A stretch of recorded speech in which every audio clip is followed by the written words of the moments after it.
Assalamualaikum warahmatullahi wabarakatuh. Selamat datang kembali di Mapel PAI Channel. Di video kali ini kita akan kembali melanjutkan pembahasan materi PAI untuk kelas 10 tingkat SMA SMK sederajat tentang bab 4 yaitu asuransi, bank, dan koperasi syariah untuk perekonomian umat dan bisnis yang maslahah bagian yang ketiga.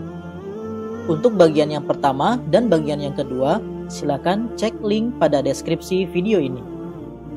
Seperti biasa, sebelum kita melanjutkan ke pembahasan, jangan lupa tekan tombol subscribe dan aktifkan lonceng notifikasinya agar tidak ketinggalan video terbaru dari channel ini.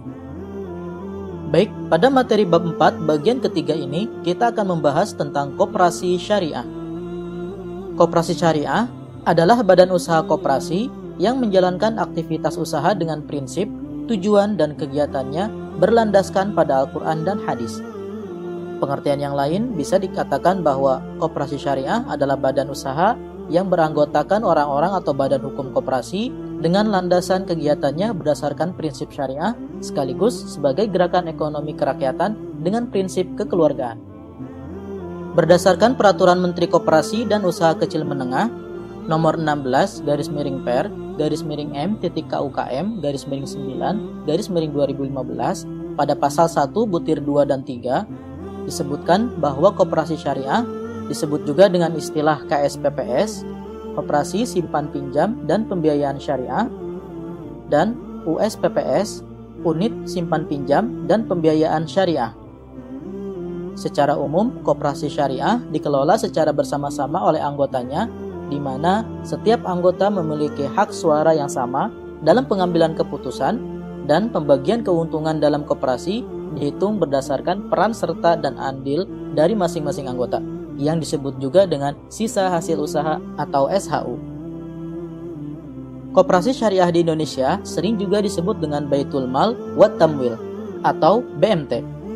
Baitul Mal memiliki arti lembaga zakat, sedangkan At-Tamwil memiliki arti lembaga keuangan syariah. Koperasi syariah memiliki tujuan yaitu untuk membantu meningkatkan kesejahteraan anggota dan masyarakat secara umum untuk membangun perekonomian Indonesia sesuai dengan nilai-nilai dan prinsip Islam. Adapun sejarah koperasi yang berlandaskan nilai-nilai Islam sebenarnya telah diprakarsai oleh Haji Samanhudi, yang merupakan seorang pedagang batik kelahiran Surakarta, Jawa Tengah. Beliau mendirikan Sarekat Dagang Islam atau SDI pada tanggal 16 Oktober tahun 1905 untuk menghimpun para pedagang pribumi muslim, khususnya pedagang batik, agar bisa bersaing dengan para pedagang Tionghoa. Karena pada saat itu, pedagang-pedagang keturunan Tionghoa melakukan praktek monopoli terhadap perdagangan batik di Solo, sehingga membuat para pedagang lokal dirugikan, terlebih lagi dalam menentukan harga. Ternyata tidak hanya itu, para pedagang Tionghoa memiliki hak dan status yang lebih tinggi daripada penduduk Hindia Belanda lainnya. Di bawah kepemimpinan Haji Samanhudi, perkumpulan ini berkembang pesat hingga menjadi perkumpulan yang berpengaruh. Sarekat Dagang Islam pun ada di beberapa kota, diantaranya kota Batavia, didirikan oleh Raden Mas Tirto Adisuryo pada tahun 1909. Kemudian, Raden Mas Tirto Adisuryo mendirikan kembali di kota Buitinzog pada tahun 1910 dan di kota Surabaya yang didirikan oleh Haji Umar Said Cokro Aminoto pada tahun 1912. Ketika Hos Cokro Aminoto terpilih menjadi pemimpin Sarekat Dagang Islam, beliau mengubah nama Sarekat Dagang Islam menjadi Sarekat Islam. Hal ini dilakukan agar yuridiksinya lebih luas dari yang hanya mencakupi permasalahan ekonomi dan sosial ke arah politik dan agama, untuk menyumbangkan semangat perjuangan Islam dalam semangat juang rakyat terhadap kolonialisme dan imperialisme pada masa tersebut. Sarekat Islam memiliki tujuan diantaranya: 1. Mengembangkan jiwa dagang, 2. Membantu anggota-anggota yang mengalami kesulitan dalam bidang usaha, 3. Memajukan pengajaran dan semua usaha yang mempercepat naiknya derajat rakyat, 4. Memperbaiki pendapat-pendapat yang keliru mengenai agama Islam, 5. Hidup menurut perintah agama. Dari waktu ke waktu, keberadaan koperasi syariah mulai banyak diperbincangkan oleh masyarakat. Hal tersebut memicu maraknya pertumbuhan BMT di Indonesia. Adapun BMT yang pertama kali berdiri dipelopori oleh BMT Bina Insan Kamil pada tahun 1992 di Jakarta. Dengan berdirinya BMT tersebut memberi warna bagi kalangan masyarakat dan pengusaha mikro kecil dan menengah di sektor informal.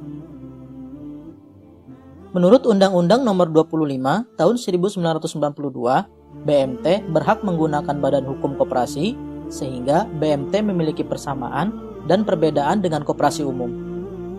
Adapun persamaan BMT dengan koperasi umum yaitu memiliki basis ekonomi kerakyatan dengan prinsip dari anggota, oleh anggota, dan untuk anggota.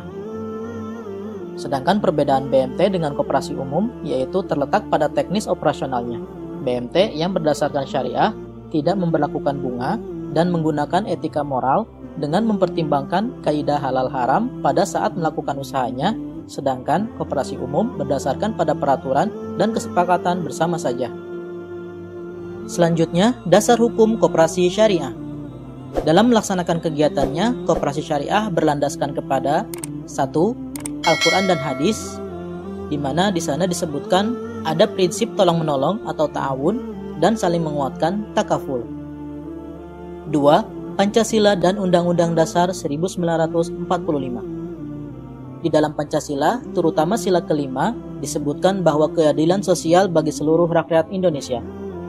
Termasuk di dalamnya terdapat simbol dari sila kelima berupa logo timbangan yang memiliki makna filosofis bahwa keberadaan koperasi harus mendatangkan keadilan bagi seluruh anggotanya. Kemudian, dalam Undang-Undang Dasar 1945, hasil amandemen pada pasal 33 ayat 1 berbunyi perekonomian disusun sebagai usaha bersama atas asas kekeluargaan.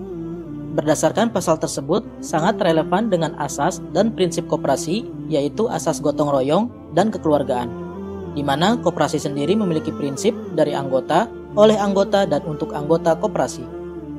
3.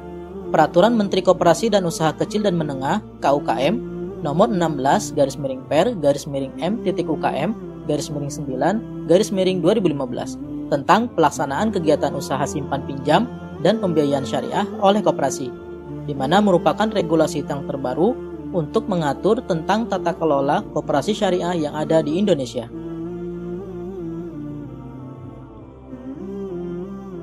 Kegiatan dan usaha koperasi syariah.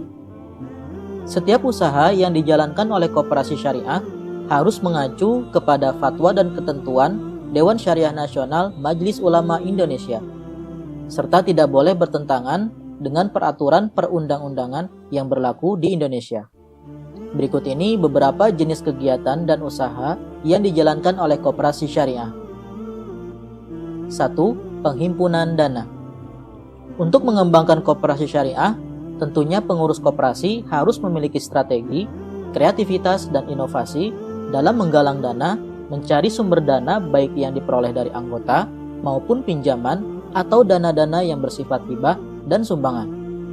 Berikut ini klasifikasi berbagai sumber dana koperasi syariah. 1. Simpanan pokok, yaitu setoran awal yang merupakan modal dengan jumlah dan besaran yang sama dari setiap anggota. Besarnya simpanan pokok tersebut tidak boleh berbeda antara satu anggota dengan anggota yang lain. Masing-masing anggota memiliki peran, porsi, dan bobot yang sama dalam hal simpanan pokok tersebut. Simpanan pokok ini hanya disetor sekali selama dalam keanggotaan koperasi.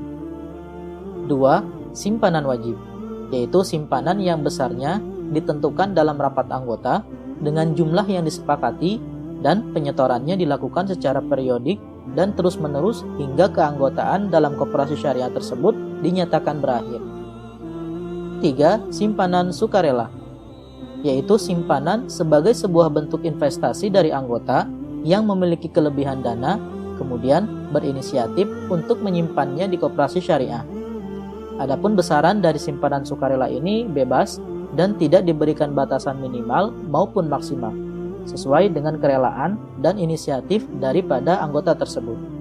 Bentuk dari simpanan sukarela terdiri dari dua macam skema. Pertama, skema dana titipan atau wadiah dan dapat diambil setiap saat jika anggota membutuhkan.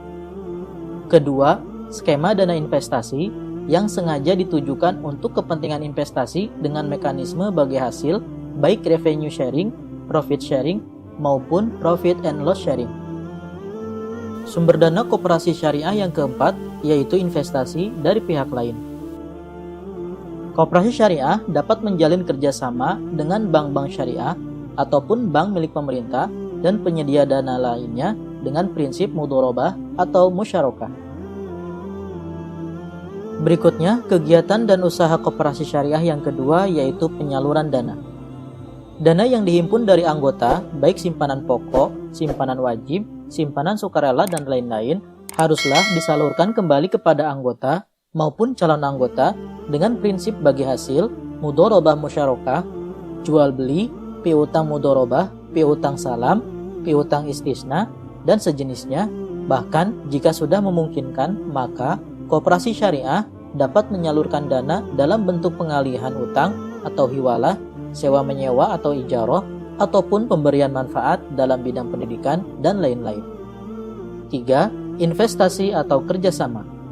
Dalam hal melaksanakan kegiatan investasi, koperasi syariah menggunakan skema mudharabah dan musyarakah, di mana koperasi syariah bertindak sebagai pemilik modal atau sohibul mal, dan pengguna atau anggota bertindak sebagai pelaku usaha atau mudharib. Kemudian kerjasama tersebut dilakukan dengan mendanai sebuah usaha yang dinyatakan layak untuk diberikan modal dengan prinsip bagi hasil. 4. Jual beli. Dalam koperasi syariah terdapat beberapa jenis jual beli, diantaranya 1. Bai al-mudharabah, yaitu jual beli yang dilakukan antara penjual dan pembeli, di mana penjual secara transparan akan menyampaikan harga perolehan barang yang sedang diperjualbelikan kepada pembeli, sehingga ketika pembeli membayar harga jual yang disepakati, pembeli bisa mengetahui keuntungan yang diperoleh oleh penjual. Kedua, bai al-istisna dan bai as-salam, yaitu jual beli yang dilakukan oleh tiga pihak dengan sistem pembayaran tunai maupun diangsur. 5. Pelayanan jasa. Koperasi syariah juga dapat melakukan usaha jasa antara lain 1. Sewa menyewa atau ijarah, yaitu pemindahan hak guna atau hak pakai suatu barang dengan membayar sejumlah uang sewa dan tanpa memindahkan hak milik atas barang tersebut. 2. Penitipan atau wadiah, dapat dilakukan dalam bentuk penyediaan loker penitipan barang, penitipan sepeda motor, mobil, dan lain-lain. Keenam, pengalihan utang atau hawalah, yaitu jasa yang disediakan oleh koperasi syariah untuk memindahkan kewajiban pembayaran hutang anggota kepada pihak lain, yang kewajibannya diambil oleh koperasi syariah. Anggota tersebut berkewajiban untuk membayarkan kewajibannya kepada koperasi. 7. Pegadaian syariah atau rahn, yaitu menahan aset dari anggota sebagai jaminan atas pinjaman yang diterimanya dari koperasi syariah, yang mana koperasi syariah tidak menerapkan bunga terhadap pinjaman tersebut, tetapi menerapkan biaya penyimpanan terhadap aset yang dijadikan jaminan. 8. Pendelegasian mandat atau wakalah, yaitu jasa yang disediakan oleh koperasi untuk pengurusan SIM, STNK, atau pembelian barang tertentu, di mana koperasi syariah bertindak sebagai pihak yang diberi mandat oleh anggota untuk menyelesaikan urusan tersebut, dan anggota berkewajiban membayar jasa atas wakalah tersebut. 9. Penjamin atau kafalah, merupakan kegiatan penjaminan yang diberikan oleh koperasi yang bertindak sebagai penjamin kepada pihak ketiga untuk memenuhi kewajiban anggotanya. 10. Pinjaman lunak, yaitu pinjaman yang diberikan oleh koperasi syariah kepada anggota, di mana anggota tersebut hanya berkewajiban untuk mengembalikan sejumlah uang yang dipinjam tanpa harus membayar tambahan bunga. Umumnya, dana pinjaman tersebut diambilkan dari simpanan pokok anggota. Hikmah dan manfaat koperasi syariah.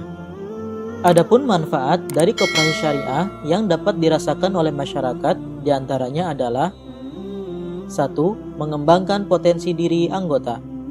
Koperasi syariah di samping mendorong dan mengembangkan potensi dari setiap anggota, juga dapat meningkatkan kesejahteraan ekonomi masyarakat secara umum yang berlandaskan kepada prinsip-prinsip syariah Islam.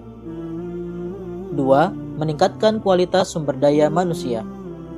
Koperasi syariah meningkatkan kualitas sumber daya manusia, terutama pengurus dan anggota, agar lebih profesional, amanah, konsisten, dan konsekuen dalam menjalankan praktek-praktek ekonomi berdasarkan syariat Islam.